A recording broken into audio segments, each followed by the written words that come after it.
드디어 이분이 오셨습니다.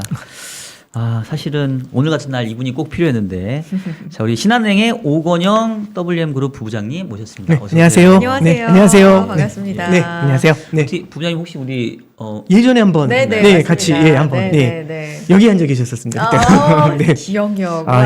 그런 거 잘 기억합니다. 좀 자리를 바꾸라는 얘기인가요? 아닙니다. 계속 이렇게 시선이 이쪽으로만 가는. 자꾸 그러네요. 네. 시장 얘기하면 또 박사님 네, 쪽으로. 네. 네. 사실 오늘 이제 뭐 이렇게 밝게 인사드렸는데 두 분은 인사 이렇게 나누시면서는 네. 아유 이렇게 중요한 날, 네네. 피바다인 날 이런 날은 모셔셨어요. 조용히 숨어 있어야 되는데요. 그러니까 이제 일부에서 잠깐 언급을 하긴 했는데 이제 저는 사실 이제 제 포지션이 이제 저는 이제 그 전체적인 유가증권 운용을 다 하고 있어요. 그래서 주식도 운용하고 채권도 운용하는데 어쨌든 보험사의 자산의 네. 대부분의 비중은 채권이니까 네. 훨씬 채권 쪽에 더 민감할 수밖에 없는데 정말 요즘에 채권 투자하는 그 투자자들 또 펀드 매니저들은 죽을 것 같아. 어떻게 해야 돼요? 지금? 진짜 좀 살려주세요. 좀. 일단 뭐 현상부터 저도 말씀을 드리면 이제 네. 지인들도 있고 해서 이렇게 매일매일 이제 카톡 오면은 이거 보라고. 그래서 저도 뭐 할 말이 없죠. 근데 이제 어느 정도냐면 원래는 이 정도 금리 뛰더라도 이제 보도 금리가 상승을 해도 단기채는 잘 버티거든요. 근데 요즘 이제 단기채도 다 같이 피바다니까 워낙에 이제 금리 상승 속도가 너무 빠르게 되면은 장기채고 단기채고 다 죽습니다. 근데 이제 오히려 어떤 일이 있냐면 단기채는 좀 금리 상승해서 잘 버틸 거라고 해서 안정적이라는 표현은 그런데 덜 깨질 거라고 생각을 해서 대안이 없으니까 몰렸는데 거기까지 다 죽는 거거든요. 그러다 보니까 굉장히 좀 고생하는 국면이고요. 참 이게 저도 채권 하시는 분들하고 이제 같이 대화하다 보면은 또 그런 쪽도 분석을 하니까 19년도 9월 10월 달에 그때 레포 사태라는 게 있었어요. 레포 금리가 팍 튀면서 미국에 그러면서 이제 우리나라 금리도 10월 11월부터 반응을 하기 시작했거든요. 계속해서 금리가 내려갈 거라고 생각을 했는데 갑자기 팍팍 뛰기 시작해가지고 19년 10월 11월에 그 여의도에 이제 그때까지는 이 담배 코너가 이렇게 퍼져 있었던 것 같아요. 제 기억에. 여의도 담배 거기 피는 모여 계시지 않았던 것 같아요. 맞아요. 예. 어딘지 알아. 예, 그래서 거기서 아시죠? 거기서 이제 다들 담배를 굉장히 좀 아주 아주 힘겨운 표정으로 피고 계셨고요. 그때 주가는 조금밖에 안 빠져서 주가 빠져서 스트레스 받는다는 얘기는 함부로 하면 안 되는 상황이었죠. 그러다가 이제 코로나가 걸렸잖아요. 그렇죠. 20년도 3, 4월. 근데 이제 코로나 때도 어떤 일이 벌어지냐면 그때는 달러 캐시 아니면 다 죽음이다라고 해가지고 그때 우리나라 장기 국채, 단기 국채 다 던졌거든요. 네. 그래서 이제 한은에서 자금 이제 RP 매입해주고 막 그랬는데 그때도 이제 금리 뛰니까 이제 굉장히 고생하시다가 잠시 이제 미국에서 무제한 양적 완화 나오면서 유동성이 흘러나오니까 잠시 이제 편안해졌던 거죠. 그러다가 20년도 10월 11일이었던 것 같아요. 그때쯤에 이제 바닥을 찍고 나서 슬금슬금 올라오는데 그 다음에 이제 올라오는 속도가 엄청났습니다. 그래서 작년을 기억을 해보면 작년에 이제 그 양치기가 4번 되죠. 뭐냐면 이제 채권은 항상 무슨 말씀이냐면 20년째 금리가 내려왔어요. 네. 그러면 무슨 생각이 들게 되냐면 계속 내려오니까 금리가 뛰면 사면 돼요. 금리가 내려가는 게 채권은 이익이 나거든요. 그래서 네. 밀리면 사라라는 게 사실 이제 금리가 오르면 무조건 사면 된다. 그럼 먹는다 해서 사는 사람이 이기는 게임이다. 예. 그래서 이제 잠깐 죄송한데 예. 그거가 얼마나 심했냐면 예. 그 밀림의 사자라는 표현이 채권 시장에 있어요. 밀림의 사자? 예, 밀사. 밀리면 사자. 밀림의 사자. 예. 포레스트 라이언 인 포레스트인데 이게 그냥 이제 우린 밀림 사자라는 밀리면 게 사자. 예. 그러면 먹는다. 그래서 맨날 이제 밀사 이제 이런 용어가 등장할 정도 우리 부장님의 설명을 제가 조금 더 현실감 있게. 이제 그래서 이제 그 밀사가 그러니까 저도 처음에 이게 라이언 인 포레스트 그러니까 숲속에 있는 사자인 줄 알았더니 그게 아니라 채권 가격이 밀리면 사면 된다. 그럼 무조건 먹는다고. 결국에는 채권이라는 거는 뭐 이렇게 장기적으로 가져가는 거고 부채도 많고 경기가 돌아설 것 같지도 않고 하니까 금리가 계속 내려가잖아요. 그리고 유럽이랑 일본에서 마이너스 금리 하니까 봐라. 바닥 밑에 지하실이 있었다. 우리도 지하실 볼 수 있다. 이제 이러면서 금리가 계속 내려가는 국면이었거든요. 그럼 20년의 관성이라는 게 저는 무섭다고 생각을 해요. 맞아요. 20년의 관성이 생기면 금리가 올라갈 때마다 이제 다 왔다. 금방 내려가겠지라는 생각이 드는 것 같아요.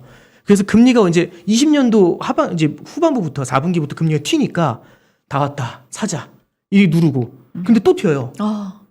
사자. 또 튀고. 이게 그래서 작년도 5월 달에 이제 첫 번째 고비였던 것 같아요. 작년 5월, 6월 넘으면서 한은이 이제 60주년 기념일이었나 이제 그 70주년인가 이제 잘 기억이 안 나는데 70주년이었을 겁니다.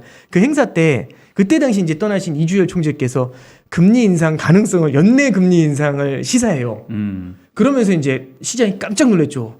연내 금리 인상 쉽지 않다라고 생각했는데 갑자기 깜짝 놀라가지고 금리가 팍 뛰었거든요. 근데 이제 어차피 한 번 정도는 이미 반영했다. 한 번 인상 정도는 반영했다. 이렇게 생각하고 이제 그다음부터 좀 안정되나 싶었는데 그다음에 이제 7, 8월 들어오면서 기준금리 올해 2번 인상 가능하다. 그 얘기가 나오죠. 그래서 한번 놀라서 또 탁 튀어요. 기억나요. 그러면서 이제 어느 정도 반영했다라고 했는데 그때 이제 그 8월하고 11월 인상 가능성 나오고 그다음에 내년으로 넘어가면 금리가 더 올라갈 수 있다 이제 이 얘기가 나오죠. 그래서 작년도 11월에 한번 또 튀고 테이퍼링 때문에 한번 또 튀고 그다음에 올해 1, 2월에 한번 또 튀고 지금 또 튀니까 벌써 이제 다 왔다 하는데 계속 이렇게 뭐랄까요 고생하는 거죠. 그래서 제가 오늘 여쭤보고 싶은 게 많습니다. 예. 그러니까 지금 중요한 얘기 하신 게 그동안에 장기간의 저금리 추세가 이어지다 보니까 시장 참가자들이 그냥 관성적으로 금리가 네. 조금만 오르면 네. 빨리 사서 결국 금리 떨어질 네. 거야 했던 게 지금 거의 1년 넘게 금리가 네. 계속 올라가니까 지금 투자자들도 다 물려 있고 네. 당황해 있고 멘붕이 왔는데 저도 사실 오늘 아침에 이제 임원회의 발표를 했었어요. 근데 임원회의 발표를 제가 했다는 얘기는 상당히 시장 분위기가 심상치 않다 이 얘기인데 제가 여쭤보고 싶습니다. 그래서 저는 이제 오늘 자료 준비하면서 느꼈던 게 뭐냐면 결국 최근의 금리 상승은 단기 쪽 금리가 이끌고 있어요. 네. 단기 쪽 금리가 바바박 올라가면서 네. 단기 쪽 금리는 아주 많이 오르고 중장기 쪽 금리도 밀어 올리고 있거든요. 네. 그리고 이제 그거에 가장 동의이 됐던 게 저는 지난주 네. 특히 3월 FMC 의사록 나오면서 상당히 이 시장 참가자들이 금리가 아직도 떨어지려면 멀었네라는 네. 생각이 좀 많이 바뀐 것 같아요. 네. 그 레이얼 브레이너드 이사의 네. 발언과 함께. 그래서 네. 최근에 연준 스탠스가 좀 급격하게 바뀌었는데 네. 그 부분하고 네. 왜 이렇게 바뀐 것 같은지. 그러니까 네. 긴축할 거다라는 건 알고 있었는데 네. 생각보다 금리 인상도 많이 하고 네. 그다음에 양적 긴축도 더 빨리 하고 더 마음이 급해졌잖아요. 네. 네. 도대체 또 뭘 보고 이렇게 된 겁니까? 그러니까 저는 여기서도 이제 몇 차례 말씀드렸던 것처럼 지금 연준이 생각하는 건 험블앤 인블이거든요. 그러니까 미래가 어떻게 될지 모르니까 먼 미래를 바라보고 가는 게 아니라 시장이 버틸 수 있는지 경기가 버틸 수 있는지를 보고 버틸 수 있을 것 같다는 확신이 들면 빠르게 따라붙자라는 얘기거든요. 그러니까 결국에는 실물 경기를 바라보고 금융시장을 바라보는 겁니다. 근데 이제 실물 경기를 보면은 지난주에 이제 우리 의사록 발표되기 그 바로 전주의 토요일 날 우리나라 시간은 토요일이죠. 미국 고용지표가 발표가 됐어요. 3월달 고용지표가 발표가 됐는데 아주 좋은 건 아니지만 나쁘지 않았습니다. 네네. 꽤 양호했습니다. 근데 이제 그게 고용지표 괜찮았다는데 뭐 다 예상했던 거 아니야? 이제 그렇게 넘어갈 게 아니라 이렇게 볼 필요가 있어요. 2월 24일 날 러시아 우크라이나 터졌죠. 그 다음에 연준 내에서 어떤 얘기가 있었냐면 0.5% 인상하는 거 콜. 이거는 뭐 누구도 반박할 수 없는 상황이었는데 물가가 이렇게 올라오니까요. 근데 거기서 이제 갑자기 이제 그런 얘기가 나온 거죠. 러시아 우크라이나 때문에 혹시라도 실물 경기가 이상하게 무너질 수 있잖아요. 이런 얘기를 하는 거죠. 예를 들어서 그러니까 우리가 모르는 건데 뭐 예를 들어서 이제 수많은 금융기관들이 러시아의 국채를 많이 사놨다가 이게 다 물려가지고 자금이 안 돌아서 갑자기 크나큰 신용경색이 벌어질 수도 있잖아요. 그러니까 아마 잘 아시겠지만 졸탄 포자르 같은 사람들도 이게 어디서 나비 효과를 만들어낼지 알 수가 없다. 단기 금융시장을 한번 좀 모니터링 해야 된다는 얘기를 했었거든요. 네. 러시아 우크라이나 직후에. 저는 뭐 그럴 가능성들도 열어놔야 된다고 생각을 해요. 그러니까 이제 연준 내에서도 이거 위험하지 않겠냐라는 얘기를 많이 했는데 일단 그러면 가장 뭘 통해서 볼 수 있냐면 실물 경기는 고용을 통해 보면 되는데 3월달 고용지표 탄탄했죠. 그러면 노 프로블럼 이거죠. 그리고 금융시장도 보시면 FOMC 이후에 환호성을 지르면서 뛰었어요. 올해 주식시장이 2번 바닥을 찍는데 2번 바닥을 찍는 게 한 번은 언제였냐면 1월 말에 찍어요. 1월 20 며칠인지는 기억이 안 나요. 1월 26일이었던 것 같습니다. 그때 한번 바닥 찍고 크게 올랐다가 후 가라앉아가지고 그 밑으로 내려오거든요. 그런 다음에 3월 17일이었나요? 그때 바닥을 찍고 올라와요. 그 두 번이 뭐였냐면 1월 FOMC 끝, 3월 FOMC 끝. 끝나자마자 뛰어요. 두 번 다 뭐라고 얘기했냐면 불확실성 해소 이렇게 나와요. 근데 저는 여기서 조금 이상하다는 생각을 하는 게 주식시장이 생각하는 불확실성과 채권시장이 생각하는 불확실성이 다르다고 생각을 합니다. 왜냐하면 1월달 10년 국채금리 대비해서 3월달 국채금리가 뛰었어요. 그 얘기는 뭐냐면 채권시장이 생각했던 것보다 연준이 매파적이었다고 이해하는 거죠. 금리가 뛰었어요. 3월달 FOMC 끝난 다음에 그때 금리가 2.3이었거든요. 10년짜리 국채가. 네. 오늘 2.7이잖아요. 네. 시장이 예상하는 것보다 매파적이었어요. 그러니까 채권시장은 정확히 매파적이었다고 받아들이는 것 같아요. 근데 주식시장은 브라보 하면서 뛰었거든요. 엄청난 속도로 기세로 올라가요. 근데 이제 저는 그럼 그게 불확실성 해소 때문에 뛴 거냐 아니면 바이더 딥 때문에 뛴 거냐 저는 이 두 가지 중에 하나를 좀 생각해야 된다고 생각하는데 불확실성의 해소라고 생각을 한다면 이거죠. 왜 불확실성의 해소냐 이렇게 생각하는 겁니다. 이게 시장이 그러니까 연준이 금리를 올릴지 안 올릴지 잘 모르는데 불확실했다. 근데 금리를 올리는 걸로 확실해졌다. 끝. 근데 이렇게 되면은요, 보세요. 불확실성은 언제 나타나냐면 A로 갈지 B로 갈지 두 갈래 길이 있어요. A로 가면 괜찮은데 B로 가면 큰일 나요. 이게 불확실한 거예요. A로 가도 괜찮고 B로 가도 괜찮잖아요. 이건 불확실한 게 아니에요. 그렇죠. 그냥 가면 돼요. 그러면 연준이 완화적으로 하면 호재니까 오르고, 연준이 긴축적으로 하면 불확실성의 해소니까 오르고. 그럼 양쪽으로 가도 다 오르잖아요. 그럼 이게 왜 불확실해요? 그러니까 오히려 그쪽으로 해석하는 게 아니라 네. 저는 채권 시장은 사실상 이제 제가 감히 박종현 부장님한테 이런 말씀드리면 그렇지만 아닙니다. 채권 시장은 벌써 2년째 이제 1년이죠. 뭐 이제 정확하게 하면은 1년째 이제 참 굉장히 크게 고전하니까 요즘 채권 매니저분들 만나면 되게 겸손해지셨다. 이제 뭐라고 해야 되죠? 그 말씀을 되게 조심스럽게 하세요. 네, 그리고 이거 되게 슬픈 채권 얘기 아니에요? 시장에서 네, 살아남아야 되고 채권 시장에서 금리를 프라이싱하는 게 기준금리를, 그러니까 사실은 뭐 누구도 기준금리 전망을 할 수는 없지만 이제 직접 인터뷰를 해보면 기준금리가 2.25, 2.5까지 올라갈 것이다라고 직접적으로 이렇게 인터뷰할 때 말씀하시는 분은 한 번도 못 봤어요. 저는 2.5를 말씀하시는 분 한 번도 못 봤는데 지금 채권 시장에서 프라이싱은 2.5도 프라이싱하는 거거든요. 어떻게 보면 물론 이제 반론의 여지가 예, 여러 가지 금리 있지만 수준만 보면 네, 그래요. 그렇죠. 예. 이제 물론 여러 가지 이슈가 있죠. 그게 뭐냐면 저는 심리 자체가 좀 많이 얇아졌다. 그러니까 뭐냐면 아까 전에 말씀하셨던 밀림의 사자가 라이언인 포레스트가 죽어나가고 있는 믿음이. 채권 시장에서 상당히 많이 사기가 떨어져 있는데 멸종당하고 예. 있습니다 지금. 근데 주식 시장에서는 아직은 그 정도는 아니지 않나 맞아요. 라는 생각은 좀 해봐요. 바이더 딥이라는 그 심리가. 네. 네, 그래서 이제 그렇게 이제 올라오죠. 그러면 이게 어떻게 보실 필요가 있냐면 저는 연준입니다. 시장이에요. 연준과 시장이 동상이몽을 하는 게 뭐냐면 연준은 시장이 괜찮으면 금리를 계속 올려요. 근데 시장은 어떤 생각을 하냐면 연준이 이게 이 사람이 되게 약하다는 걸, 약해 빠졌다는 걸 알고 있거든요. 그래서 조금만 힘들어하는 표정을 지으면 괜찮아? 하면서 되게 무서운 표정 짓다. 괜찮아? 이렇게 바뀌는 걸 알고 있으니까 여기서 얘기하는 거죠. 조금만 기다리면 쟤는 제풀에 지쳐가지고 금리 못 올린다. 그래서 올해도 뭐라고 했냐면 연초에 아마 기억하실 거예요. 4차례 금리 인상 얘기가 나오니까 아유 그렇게 못해. 아유 쟤네들이 이런 얘기가 되게 많이 나왔던 거죠. 지금도 비슷해요. 설마 8번 올리겠어? 설마. 근데 이제 여기 뉘앙스를 잘 들으셔요. 이게 3월 달에는 설마 8번 올리겠어? 이랬는데 지금은 설마 8번 올리겠어? 이렇게 얘기하죠. 이게 뉘앙스가 똑같은 워딩이지만 뉘앙스가 바뀌어요. 네네. 저는 저희 박종민 부장님 훨씬 더 절절하게 느끼신다고 아닙니다. 생각을 해요. 예. 예. 그러니까 이게 그래서 저는 이런 생각을 합니다. 그러니까 시장은 이쪽에서 금방 멈출 거라고 생각해서 안 울고 끝까지 버티는 거예요. 끝까지 버티는 거죠. 울면 안 되죠. 근데 여기서는 안 우니까 계속 쫓아가죠. 그러지 않나요? 그러면 버티니까 계속 올려주는 거죠. 금리 인상 올라오니까 이제 여기 시장에서 뭐라고 얘기하냐면 야 그럼 장단기 금리 역전되는데 감당할 수 있겠어? 이렇게 얘기하는 거예요. 경기 침체 오는데 감당할 수 있겠어? 9번 시그널에서 8번 맞췄어. 엄청난 건데 감당할 수 있어? 딱 그러니까 여기서 얘기하는 거죠. 양적 긴축하지. 그래서 양적 긴축도 원래는 하반기 정도 생각을 하고 있었어요. 근데 3월 달 FOMC 때 5, 6월 양적 긴축 가능성을 열었거든요.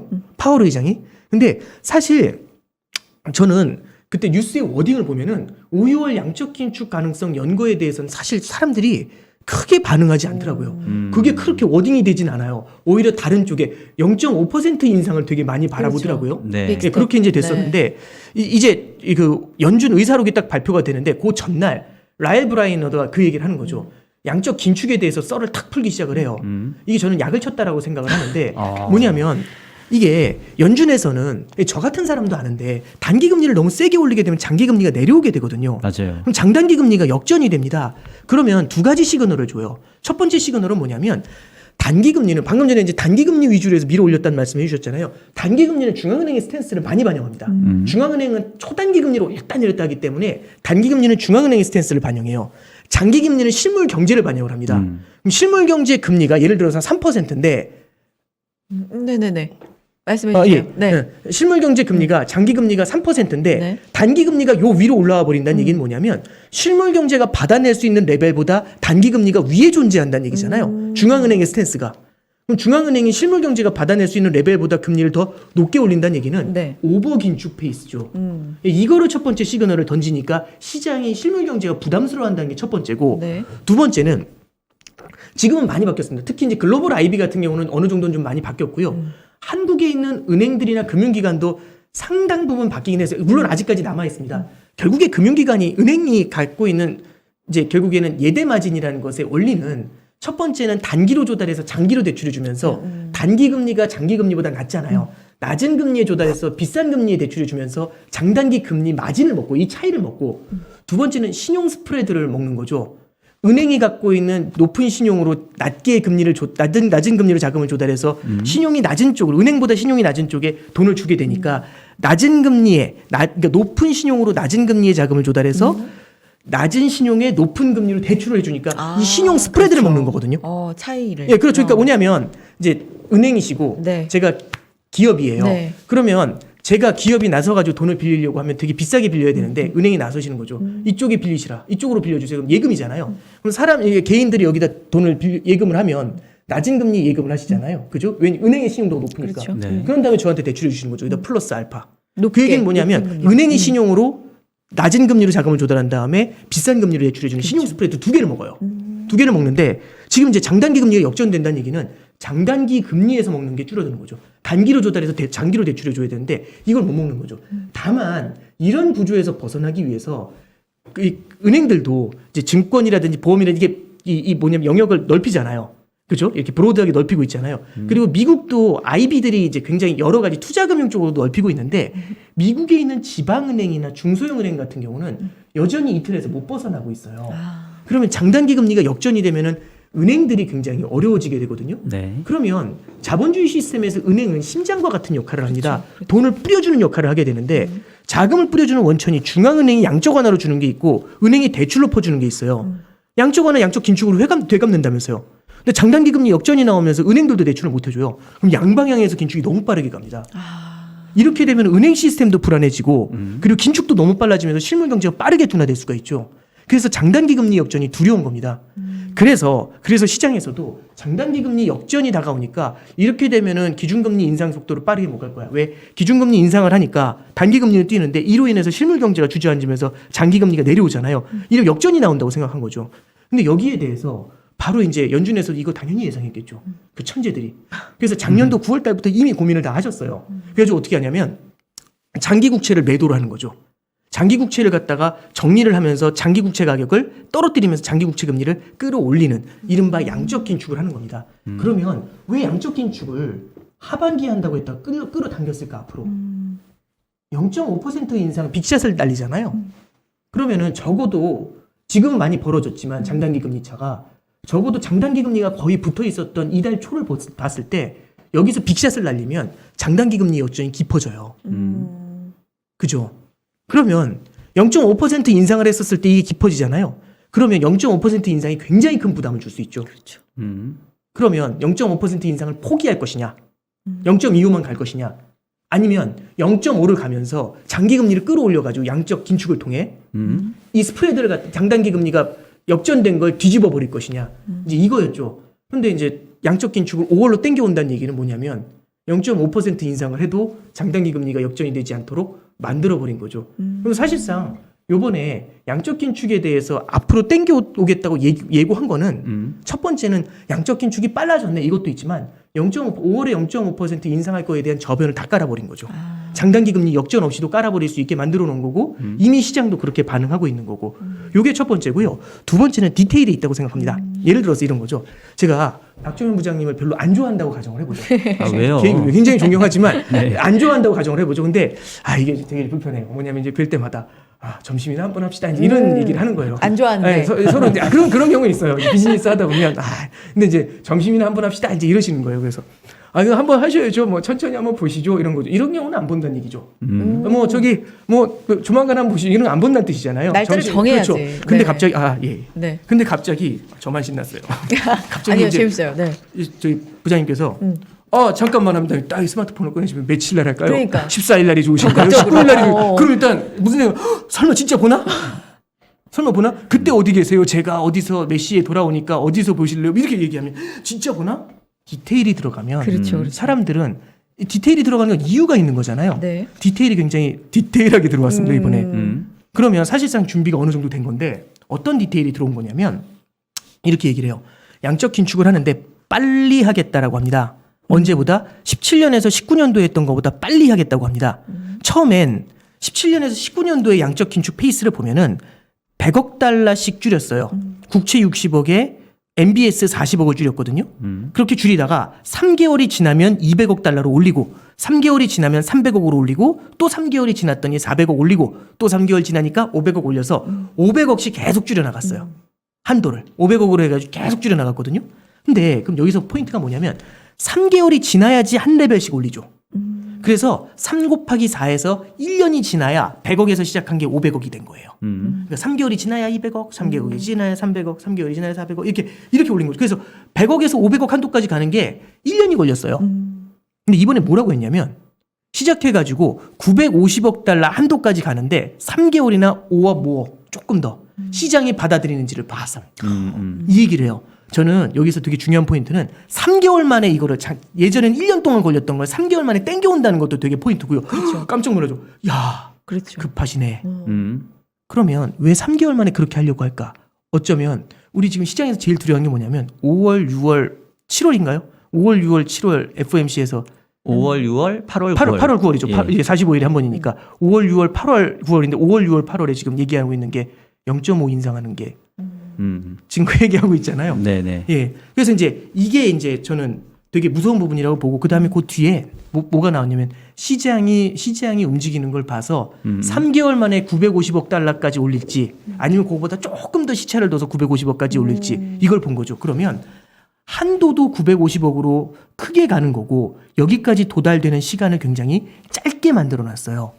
그럼 이렇게 봤었을 때는 시장이 여태까지 생각했던 것보다는 디테일이 나왔고 그 디테일이 생각보다 빠르고 강하다라는 거죠. 그러면 이제 충분히 좀 할 수 있는 그렇죠. 그런 상황을 만들어낼 수 있다. 이제 이렇게 볼 수 있는 거죠. 이런 것들이 저는 이제 시장에 조금 긴장감을 준 게 아닌가 이제 그렇게 해석을 합니다. 예, 사실 우리 오부 부장님 말씀을 이렇게 강의처럼 쭉 들어야 되긴 하는데 또 중간중간 제가 아, 예. 또 양념 네네네. 치듯이 질문을 좀 아니, 드리겠는데 네. 아까 그 이제 양적 긴축을 하는 이유가 결국은 기준금리 인상만 하면 네. 커브 역전이 심화될 수 있기 때문에 네. 양적 긴축하고 섞어줘서 적당하게 이제 커브의 네. 기울기를 좀 유지하겠다라는 네. 부분이거든요. 근데 이제 사실 이제 저는 약간 은행 쪽 입장에서 생각을 하신 게 네. 아닌가. 네네네. 왜냐하면 은행 관점에서는 예대 마진이 유지가 돼야 되니까 장단기 금리 차가 네. 좀 스프레드 벌어지는 게 좋죠. 근데 네. 어쩌면은 대출자 입장에서 생각을 해보면 네. 단기 금리도 오르고 장기 금리도 오르고 그러면 사실은 부담이 더 될 수도 아, 있지 네. 않을까. 특히나 네네네. 미국의 장기채 금리는 우리나라 장기채는 사실은 이렇게 뭔가 엮여져 있는 게 많지 않은데 미국은 모기지 30년 금리가 네, 그렇죠. 거의 국고채 30년 금리에 연동이 되기 때문에 네네네. 최근에 모기지 30년 금리가 사실 되게 많이 올랐거든요. 맞아요. 예. 그러니까 미국도 그러면 어쩌면 단기 쪽 금리만 오르는 것보다 단기 쪽이랑 장기 쪽이 같이 오르는 게 네네네. 훨씬 더 긴축적인 환경을 만들어낼 수도 있지 않을까. 네네. 그러면 그에 따른 경제에 대한 부담이 그렇게 커질 수도 있지 않을까요? 저도 공감합니다. 저도 그러니까 지금 시장에서 깜짝 놀라는 건 뭐냐면 이 정도까지 생각을 안 했다 깜짝 놀라는 게 네. 양방향에서 들어오네 이거죠. 그래. 그러니까 이제 이거죠. 시장에서는 너는 절대 그렇게 금리를 빨리 못 올릴 거야. 왜? 장단기 금리가 역전이 되니까. 그러면은 결국엔 방법은 기준금리 인상을 천천히 갈 수밖에 없어. 근데 연준에서 얘기하는 거죠. 기준금리 인상은 예상대로 가고 빨리 가고 장기 금리까지 끌어올릴게. 이렇게 얘기를 하고 양방향에서 들어오니까 이제 되게 긴장하는 모습이 나타나는 건데요. 저는 이제 첫 번째는 그 생각을 해요. 그러니까 금리 커브가 역전이 되는 게 물론 이제 장기 금리의 수혜자들이 있기 때문에 요게 이제 좀 안 좋은 거 아니냐라고 해석할 수도 있는데 저는 이제 이런 생각을 좀 해보게 됩니다. 그러니까 금리라는 거 자체 어떤 가격이잖아요. 가격이 약간은 좀 안 좋을 정도로 낮다라는 게 저는 소비자한테 결코 좋은 건 아닌 것 같아요. 이제 무슨 의미냐면 예를 들어서 이제 70년대를 한번 잠깐 돌아보면은 70년대에 물가 통제라는 게 있었어요. 사실은 그게 스태그플레이션을 부르게 된 정말 최악의 수 중에 하나였거든요. 그때 닉슨 대통령이 썼던 건데 물가가 계속 올라가니까 짜증이 난 거죠. 그래서 닉슨 대통령이 1년 반 동안 물가를 통제해버려요. 생필품에 대해서. 항목들을 줘가지고 이 이상 물가가 못 올라가 가격을 못 올리게 했거든요. 그러니까 이제 어떤 문제가 벌어지게 되냐면 물가가 올라야 되는데 못 오르잖아요. 그럼 저는 이게 마진이 나야지 만들어서 팔거든요. 네네. 안 만들어요. 그러면 가격은 싸요. 가격은 싼데 이 샤프가 1,000원에서 못 올라가게 돼 있는데 1,000원에서 못 올라가요. 원래는 3,000원이어야 되는데 업자는 3,000원에 팔아야 마진이 남습니다. 네. 근데 이게 지금 2,000원이 원가예요. 근데 1,000원에 팔아야 되잖아요, 지금. 그럼 생산 안 하죠. 그렇죠. 그러면 자, 1,000원이면 소비자들이 좋은가? 못 사요. 없어요.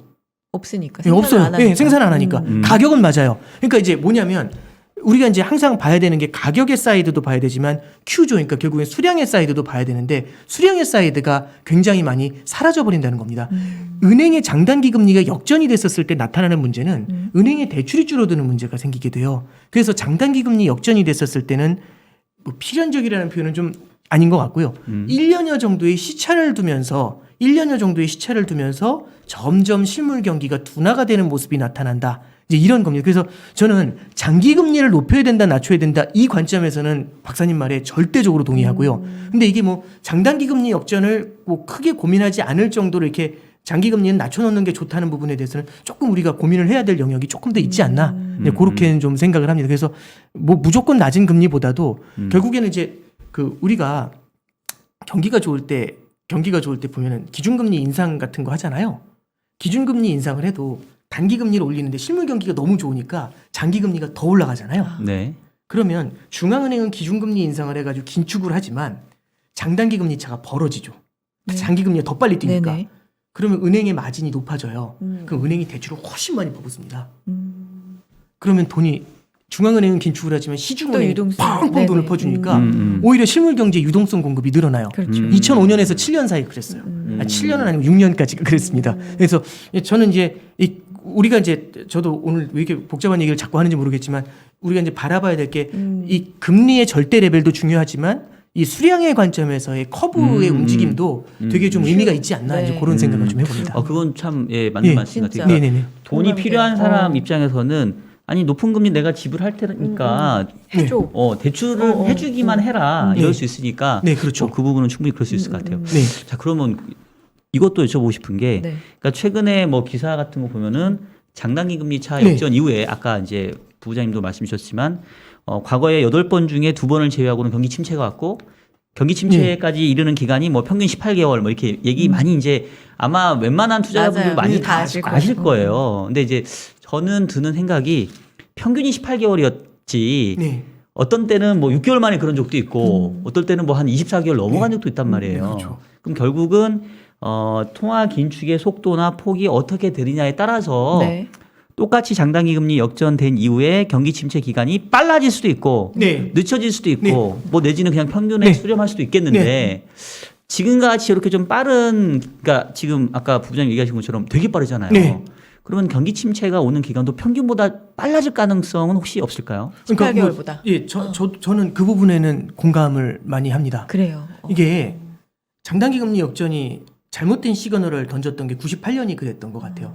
그때가 이제 LTCM이라고 해서요. 러시아가 모라토리움을 선언한 거하고 연동해가지고 투자했다가 그 굉장히 큰 헤지 펀드가 파산을 하게 되면서 실물 경기가 둔화되니까 그때 당시 이제 연준 의장이 이제 그린스펀이었는데 실물 경제가 금융시장을 살리기 위해서 금리 인하를 하고 이제 돈을 풀어주게 돼요. 그게 사실상 이제 IT 버블의 시초가 됩니다. 그래서 금리를 낮게 유지하니까 그때부터 이제 주가가 막 하늘을 날기 시작을 하죠.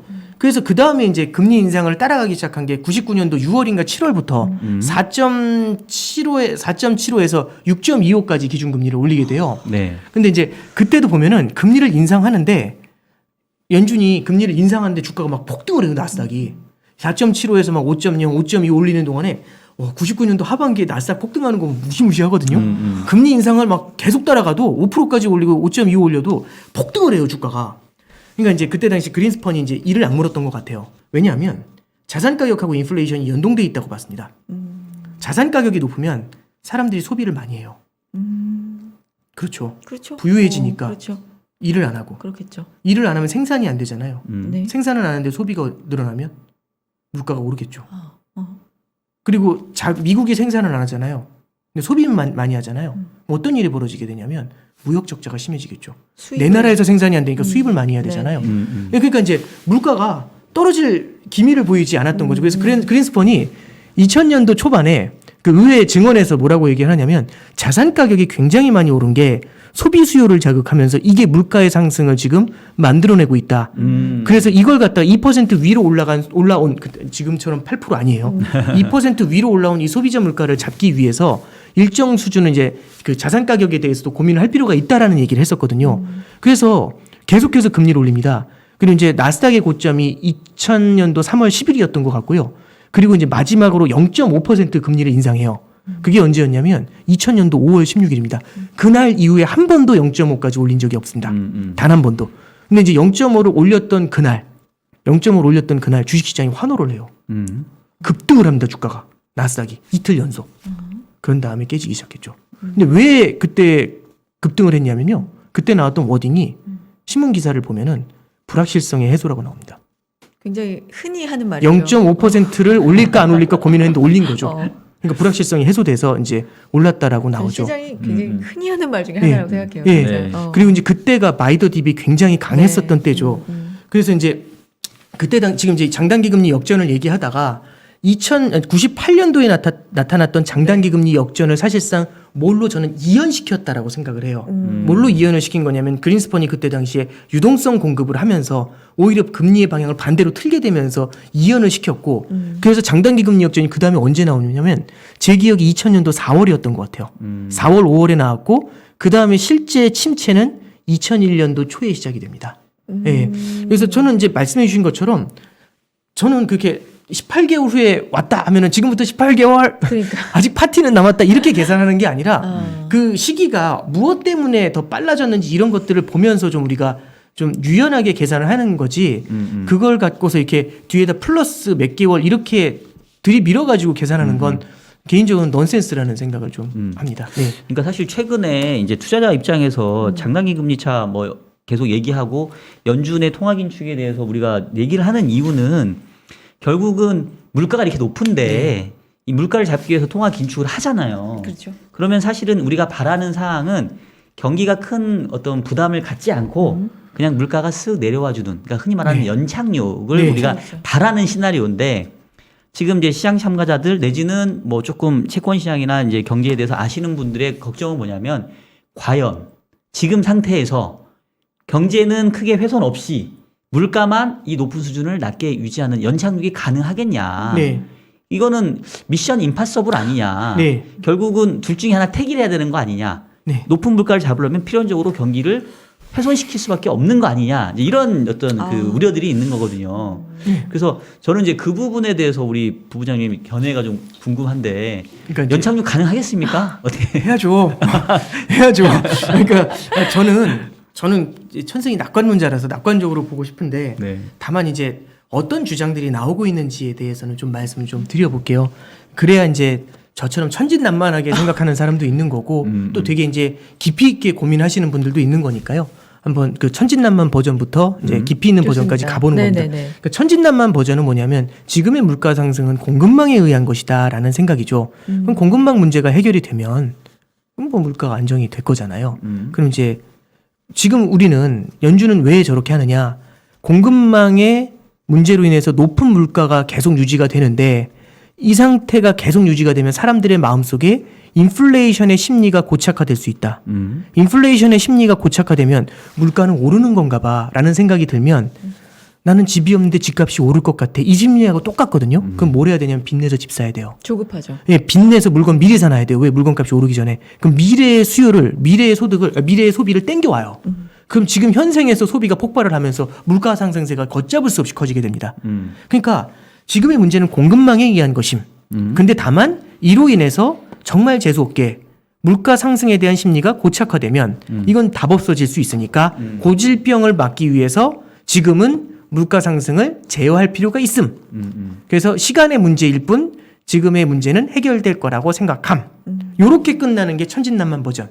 저도 거기에 좀 그게 좀 그렇게 됐으면 좋겠어요. 이게 천진난만 버전. 근데 이제 그 천진난만 버전을 볼 때마다 느끼는 건 이런 거죠. 아, 왜 또 러시아 우크라이나 상하이가 봉쇄한대. 이런 거 있잖아요.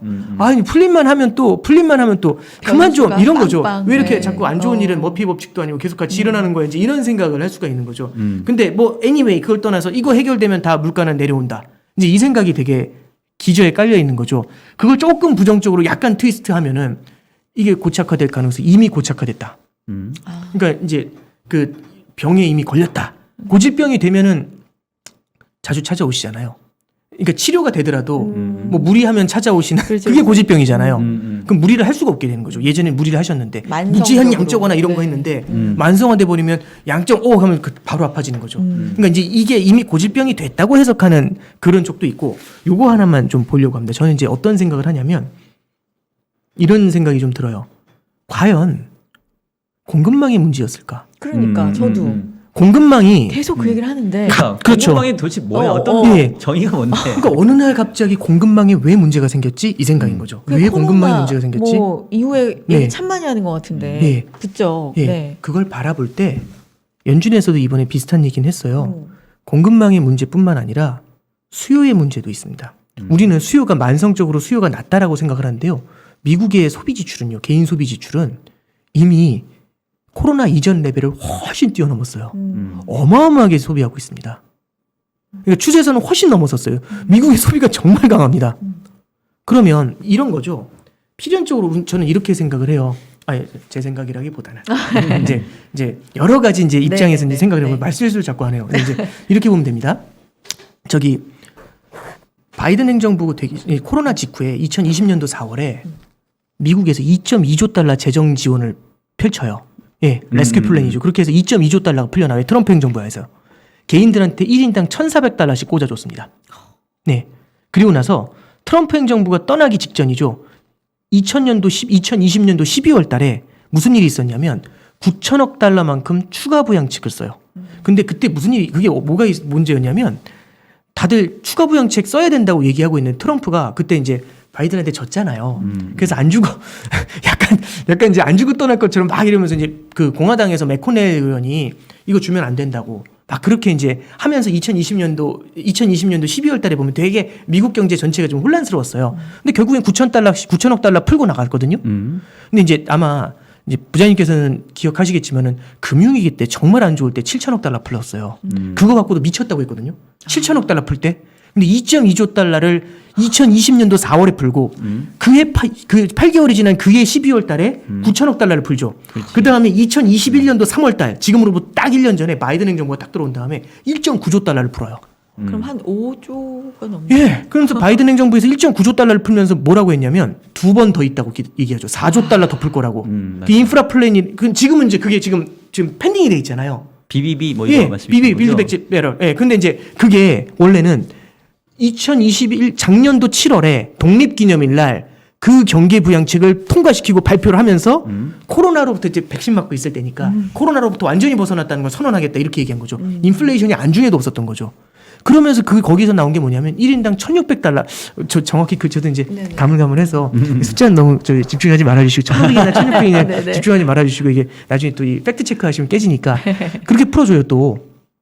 그러면 2020년도 4월 달에 준 게 1,400달러 줬을 거예요 1인당. 그럼 1인 가구면 4인 가구면 5,600달러 정도 되죠. 그리고 20년도 12월 달에 9천억 달러 줬잖아요. 그걸로 1인당 600달러씩 줘요. 그럼 벌써 그리고 그렇죠. 6천 달러가. 예. 네. 그리고 그 다음에 작년도 3월 달에 1.9조 달러 풀어줬잖아요. 그걸로 1,600달러씩 줬어요. 많이 줬죠. 그러네요. 네. 그런 다음에 또 뭘 줬냐면 추가 실업수당을 줘요. 그리고 자녀 보육자녀 공제라고 해가지고 부양자녀 공제라고 해서 차일드 텍스 크레딧이라는 게 있었거든요. 그걸로 한 달에 300달러씩 자녀 1인당 한 달에 300달러씩 더 지원을 해줬어요.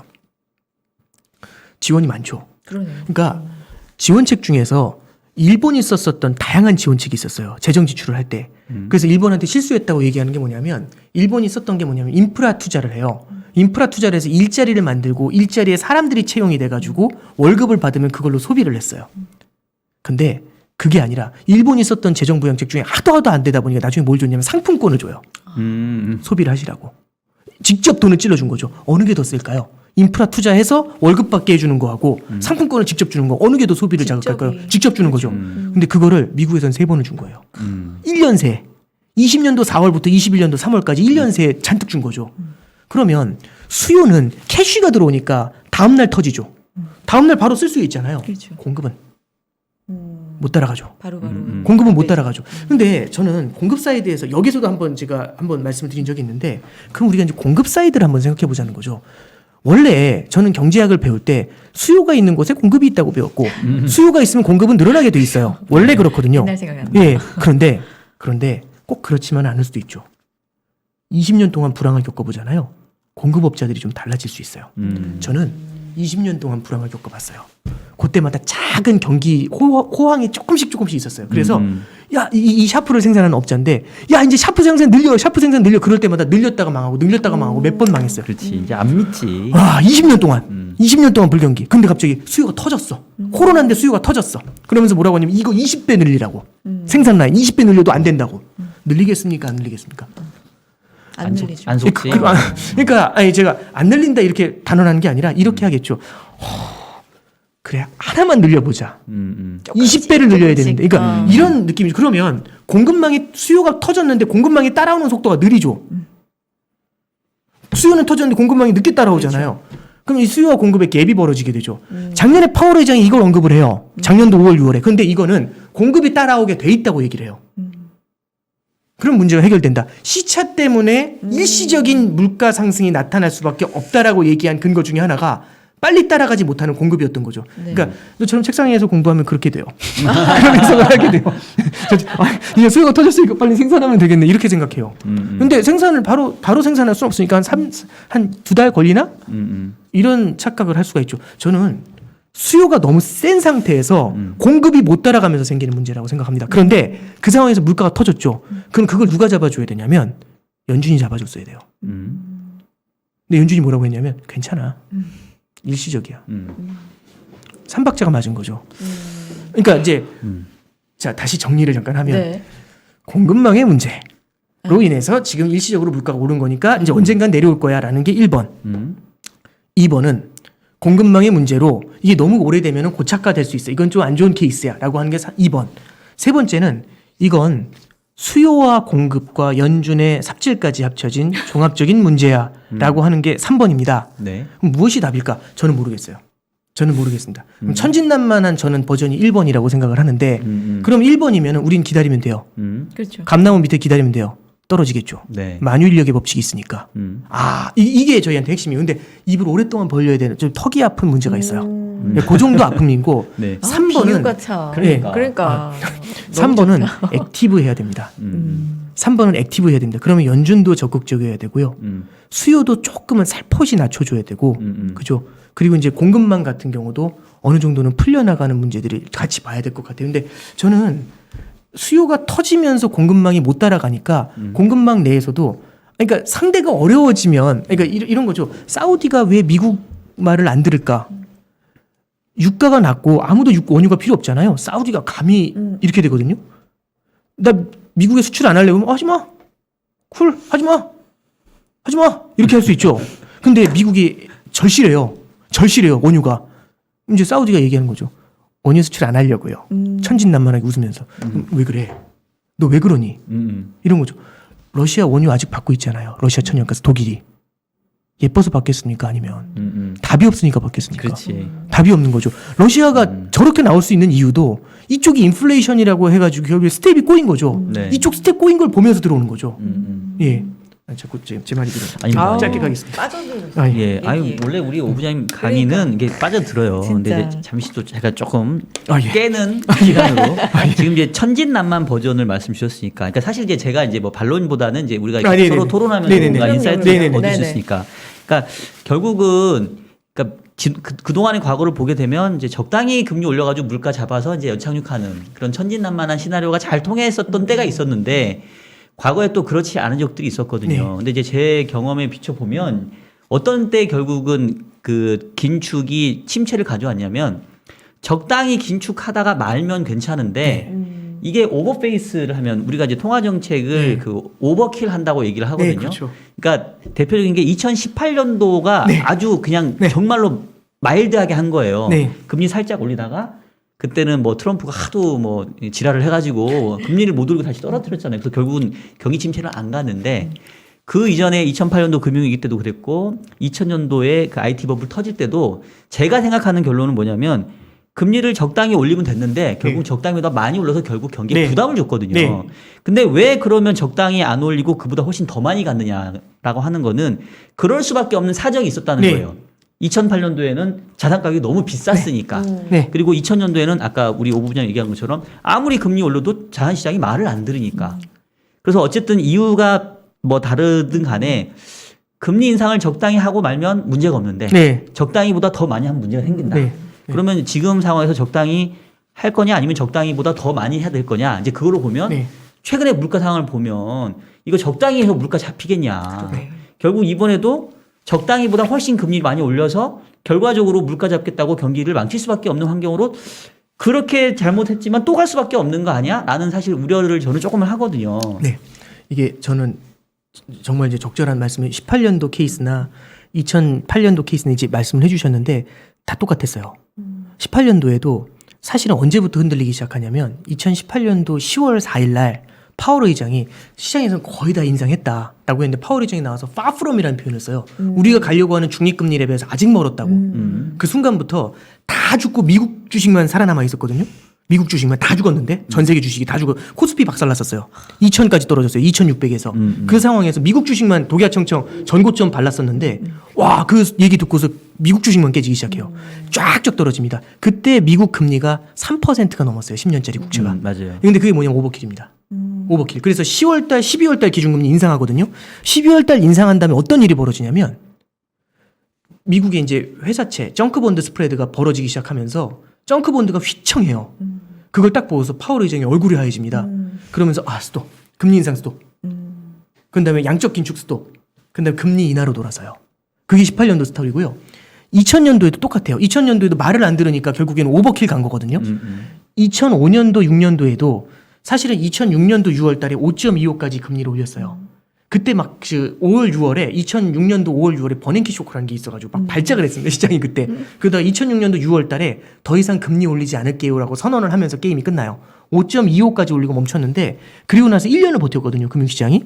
저는 그때가 굉장히 중요했던 게 뭐냐면 연준은 긴축적이었지만 금융기관들이 파생상품이라는 걸 통해 가지고 결국엔 파생이라는 것도 뭐냐면은 통화를 풀어내는 거거든요. 어떤 형태로 유동성을 창출해내는 거거든요. 그렇지, 레버리지 효과 그렇죠, 그렇죠. 만들어내는 다양한 거죠. 형태로 유동성을 창출해내는 거거든요. 그러니까 실물 경제에 그렇게 긴축을 했는데도 유동성이 풀려 나왔던 거죠. 그 유동성이 저는 1년 이상 더 갔다고 생각해요. 그리고 그게 끝난 게 언제냐면 2007년도 8월, 9월에 이제 베어스턴스 산하에 이제 그게 무너지면서 그렇죠. 이제 시작됐던 게임이죠. 결국에는 오버킬이 굉장히 큰 이슈가 되는 겁니다.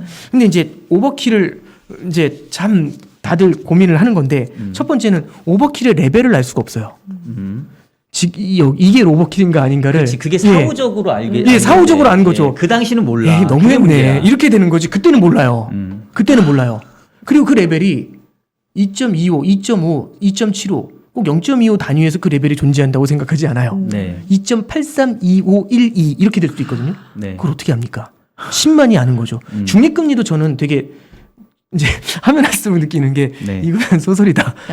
10만이 아는 거죠. 그걸 누가 알겠습니까? 네. 근데 이제 저는 한 가지 달라진 건 뭐냐면 연준이 실물 경제와 금융시장을 바라보는 시각이 좀 다르다라고 생각을 네. 해요. 예를 들어서 버냉키 의장의 자서전을 보면은 강의록이 하나 있어요. 네. 거기 뭐라고 얘기하냐면 2000년도에 IT 버블 붕괴하고 2006년 7년에 글로벌 금융위기를 비교한 게 있었어요. 2000년도에 IT 버블 붕괴가 2006년 7년에 서브프라임으로 인한 주택가격 하락 있잖아요. 네. 나스닥이 그때 90% 빠졌어요. 2000년 3월에 5,100포인트였거든요. 그게 제 기억에 저점이 2002년도 10월에 나와요. 그때 1,100인가요? 1,200? 거기까지 빠져요. 예. 그러면서 이제 거기서 바닥이 나온 거거든요. 그리고 5,000까지 돌아온 2015년이 돼야지 5,000까지 돌아와요. 근데 이제 나스닥이 그렇게 까졌잖아요.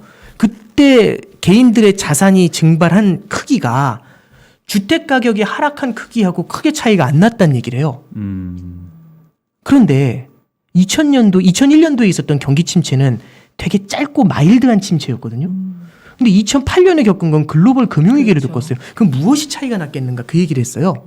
버냉키 의장이. 거기서 딱 하나의 차이는 뭐냐면 결국엔 이게 주택시장이냐 아니면 주식시장이냐의 문제고 두 번째는 주택시장하고 연결되어 있는 수많은 파생상품들과 거기에 플러스 은행들이 너무 레버리지를 높여놓으니까 그렇죠. 자본이 부족했던 거예요. 근데 2000년도에는 미국의 은행권 자본이 탄탄했습니다. 근데 이제 지금 최근에 나오는 게 뭐냐면 이제 파월 의장도 미국의 은행은 굉장히 탄탄해졌다는 얘기를 계속해서 하거든요. 미국의 은행 자본이 과거에 비해서 굉장히 탄탄해진 거는 팩트예요. 예, 그건 저도 맞다고 생각을 합니다. 자본이 튼튼하다는 얘기는 뭐냐면 웬만큼 금융시장에서 충격이 찾아와도 버틸 수 있는 룸이 금융 시스템의 리스크로 전이될 가능성이 상대적으로 계속 낮게 유지가 될 수 있다라는 겁니다. 그래서 저는 좀 그런 생각을 해요. 금융 시스템이 버텨줄 수 있다면 그 레벨까지 가지 않는다라면 약간의 마일드한 침체 정도는 연준도 2000년도처럼 용인을 할 수도 있는 거 아니겠나. 이제 그런 생각을 조금 하고 있는 거 아닌가라는 생각을 좀 해보고 있습니다. 네. 부장님하고 또 얘기하다 보면 사실 이게 끝이 없는데 또 저희가 한정된 시간이 있으니까 네. 이 주제를 꼭 여쭤봐야 될 것 같아서 네네. 아, 예.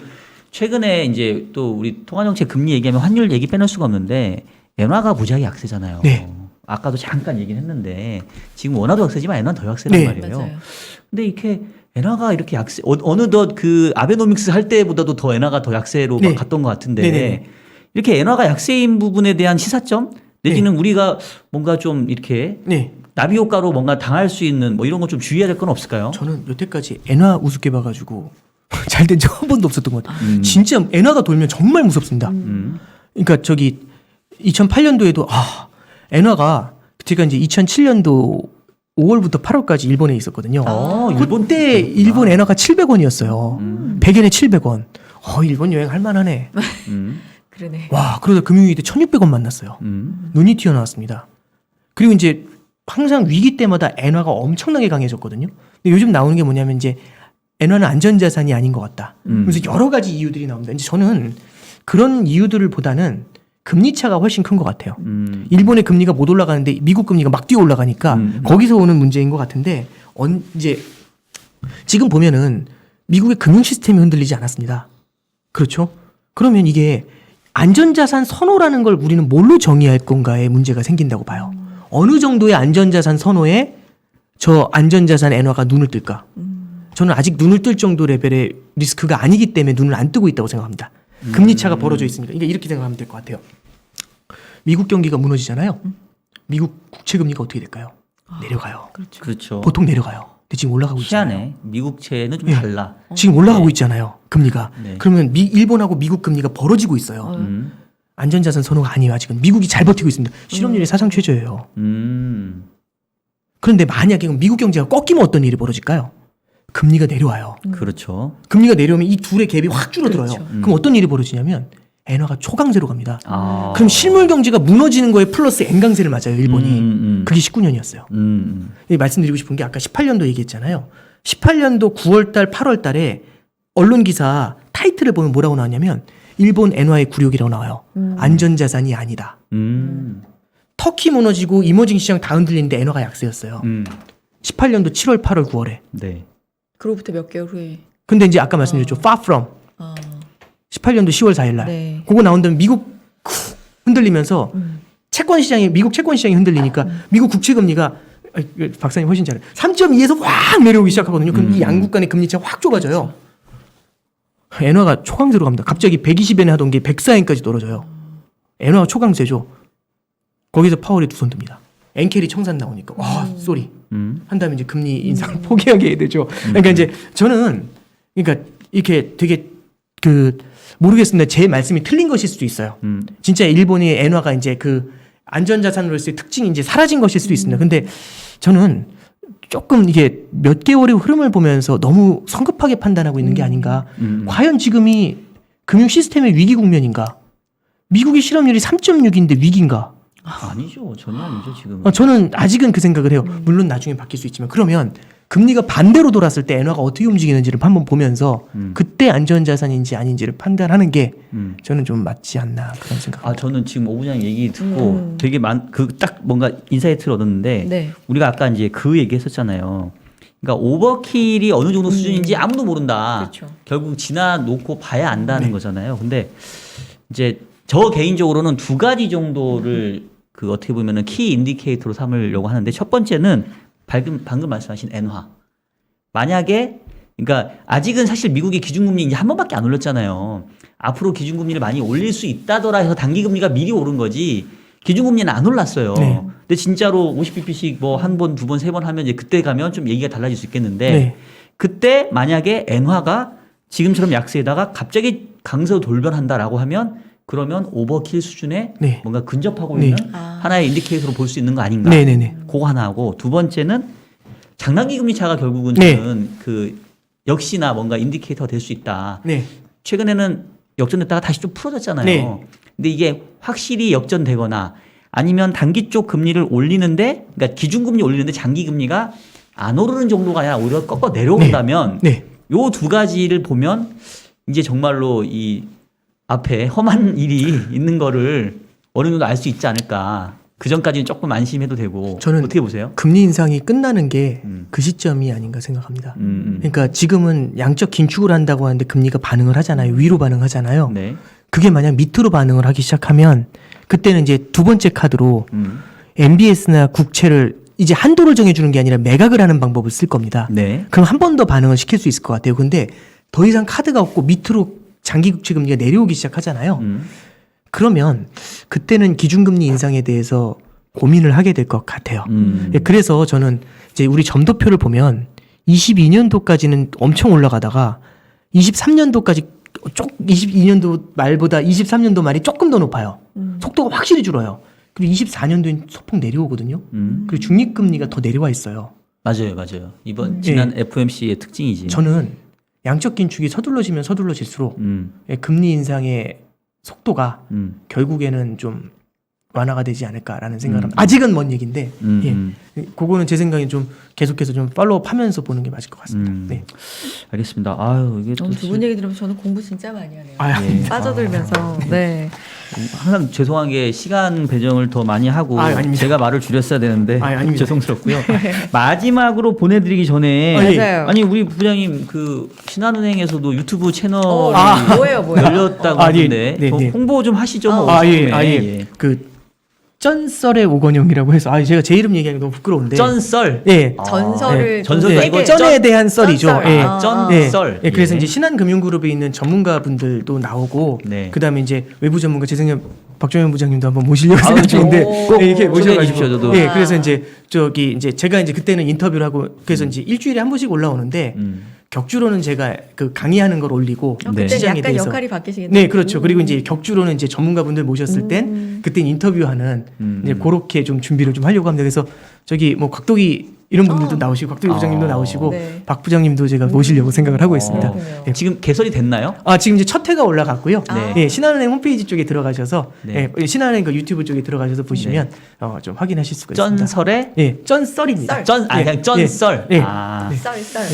알겠습니다. 여러분 그 저희 오 부장님 사실은 정말 이런 그 아주 좋은 인사이트를 네. 많이 마음껏 나눠 주시는데 또 쩐썰 이렇게 요번에 새롭게 이름 잘 지으셨네요. 예, 감사합니다. 또 많이 가서 호응해 주시고 또 좋은 내용 많이 공유하셨으면 좋겠습니다.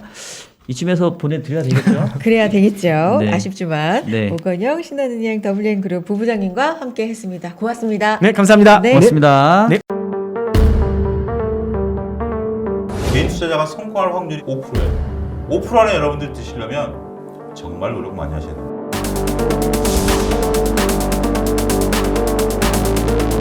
2022년도에 시장의 줄거리를 잡을 만한 얘기들 이런 것들로 충분히 채웠는데 물론 소장님의 뷰와 제 뷰는 또 다릅니다.